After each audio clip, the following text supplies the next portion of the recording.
Alrighty guys, loading my putter on tonight in the shop.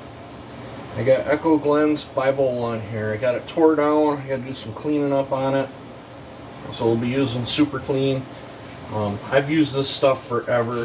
It is probably one of the best cleaners that you can mix with water that's out there. I've used this stuff for years. I've made videos on it before. A while back they sponsored a video and sent me a little trial package. That stuff's all gone, but I've been buying it for years by the gallon, and typically the cheapest place to get it's at Walmart. So typically on hand I normally have about 10 gallons of the stuff floating around in here. I'm gonna have to brave a trip back to Walmart because I am down to, I think, 3 gallons now.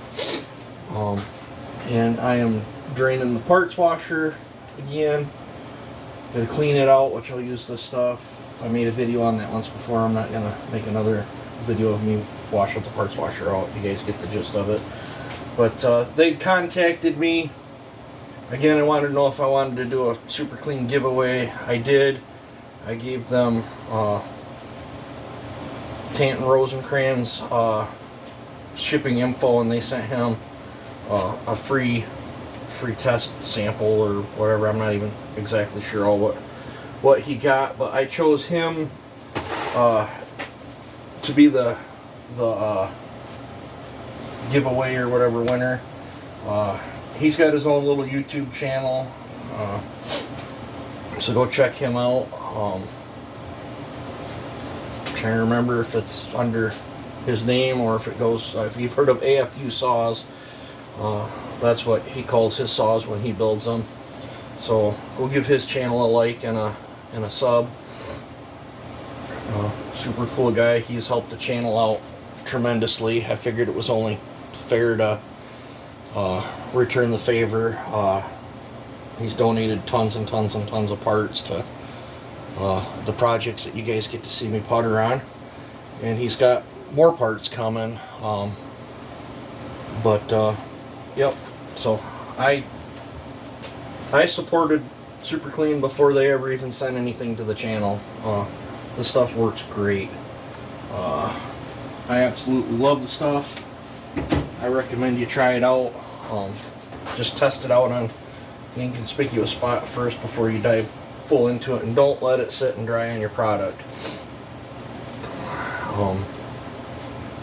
Other than that, there's in my ultrasonic cleaner I use Super Clean water. If I want to not hit something as harsh as Super Clean, the Super Clean's like the all-out assault weapon that I'll use if it's real bad. If it's like stuff like this right here that's not very dirty, I will dilute Simple Green in a water solution and then cook it in ultrasonic cleaner, and that does a good enough job. If it's much worse than that, like how bad Slax's saw was, it's super clean. Well, like this part's out right here. This would be a Super Clean job.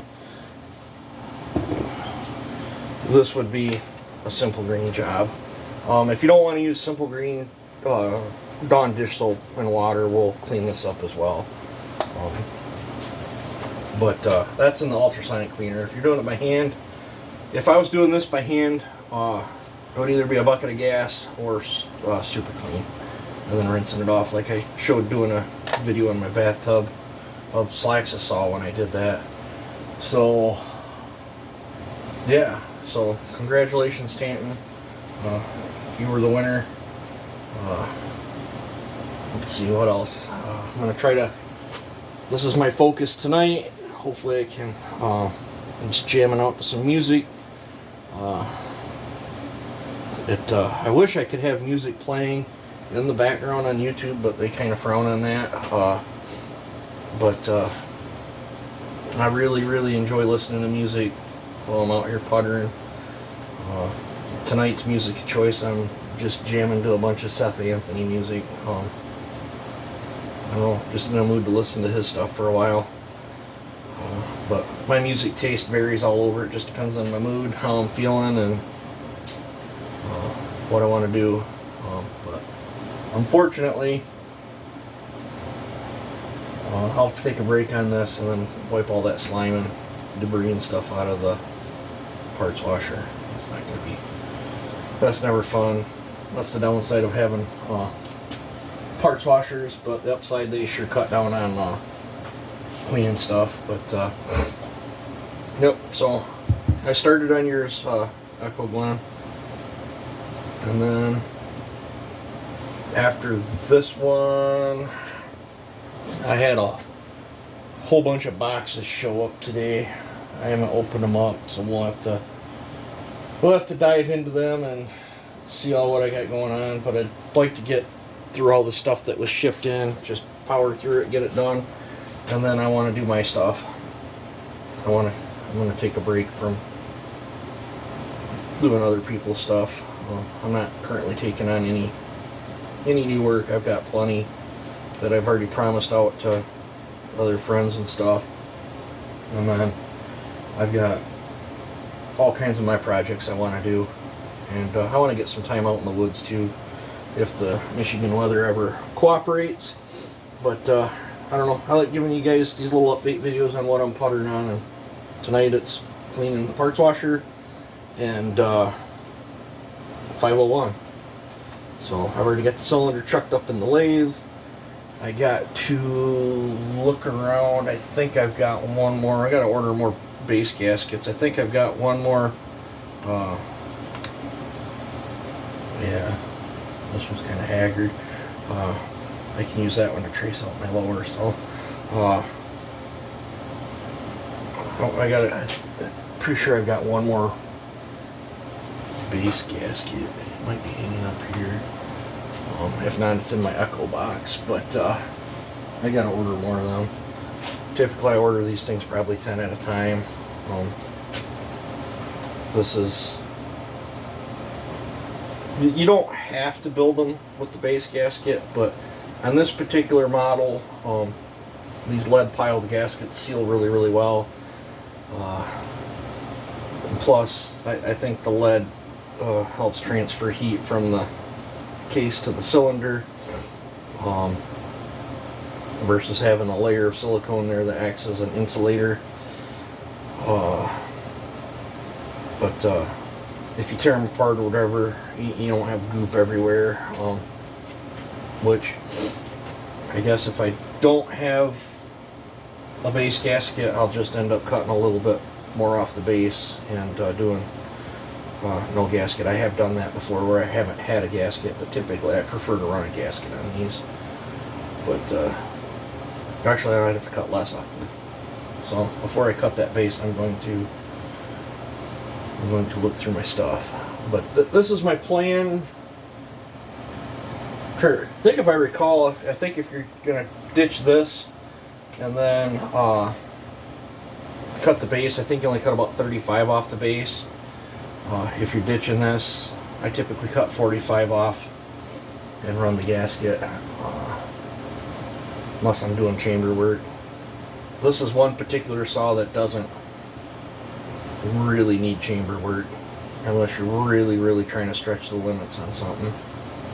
But and I think the reason is these things just have such horrendous squish rate from the get-go. You just fix that and then the saw gains a different attitude.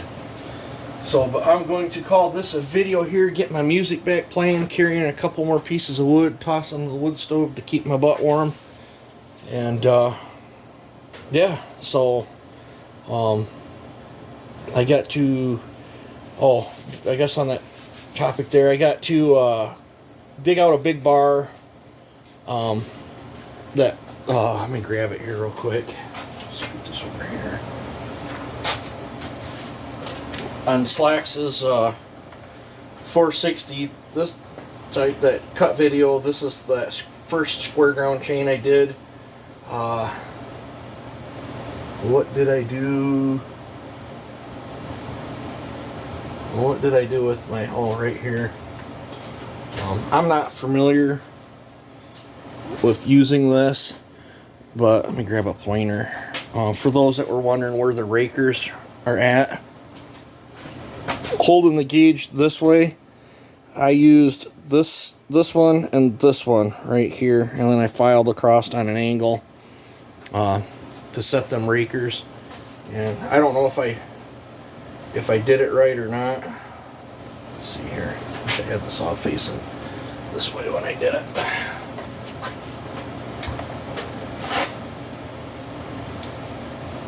Yep. I don't know if I used this right or not. I typically have other style breaker gauges. Let's see if that's in view. We'll just pretend this was the file. What I did was on this tooth, I held it right there, and then went on an angle, and then on like this tooth, I went on the other one and did it on an angle. And that's how I set them rakers. So I don't know. I think if I moved it up one, yeah, if I would have. If I'd have used the back one, it would have been less aggressive. So that's a little more aggressive than this one, and I think this one looks really aggressive.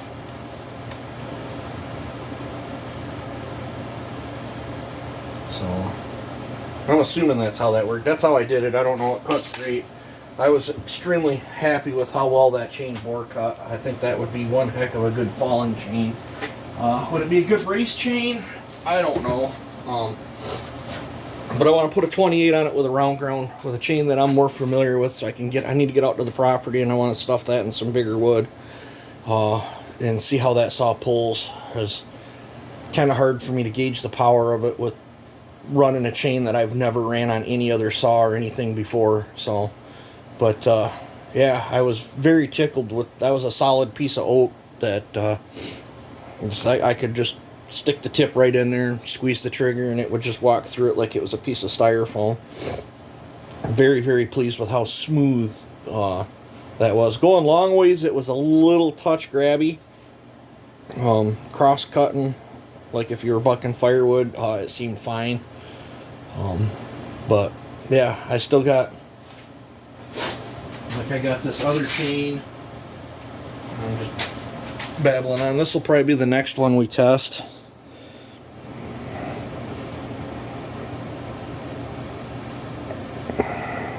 I haven't touched the rakers on this one yet, but this one should be quite a bit more aggressive than that one. This is the one with the setting all the way forward, and the other one is with the setting all the way back. And then I've got two that I did somewhere in the middle. So I need to get back out to the Amish and have them cut me a couple more cants for testing purposes. And then when I get ready, as the weather gets better, I need to get ready. I'll probably use either a fuel injected saw or a computer controlled saw like Mtronic or something to do chain testing on. That way it takes tuning the carburetor out. I don't know if I'll use the 400 or I might just use the 500. Yeah, I'll probably just use the 500. The 500 fuel injected, and it takes tuning, resets and all that stuff completely out of the picture. We'll just do testing on the chains. The 500 will have more than enough torque. If it's I don't want a weak saw I don't want the results to get skewed by something that can't pull the chain. So I think we'll either do 661 or the 500, I think, for chain testing, and then later on we can play with the 400 on whatever chain happens to be the fastest, and we'll just go from there. But I was looking, I had a whole pile of 20-inch chains somewhere that all needed to be sharpened, and I was going to use them chains as guinea pigs for the square grinder, and for the life of me I cannot find them. I don't know, might have gave them away to my one tree buddy, but I don't think I did. But yeah, I'd like to get it all dialed in with 20 the RS steel chains. That chain that's on that orange bar right now used to be an X cut, and I converted it to square ground. It was an X cut that got it was a CD3 X cut that got damaged, rock damaged, and so I thought that'd be a good chain to tackle my first grind on. But yep, so probably the square grind chains aren't going to be much more than on a 24-inch bar. I don't think I'll do them up for out in the woods doing. I think we'll just stick with like cants and fun size wood with the square ground stuff. I still want to typically debut my saws with just either out of the box chain or what you guys can easily duplicate. I like showing the saw, not what a chain can do. And with an out of the box chain, anybody can achieve that performance by just buying an out of the box chain. So, but it is fun playing with chains. So I've blabbered on here enough. You guys take it easy, have a good one, and enjoy.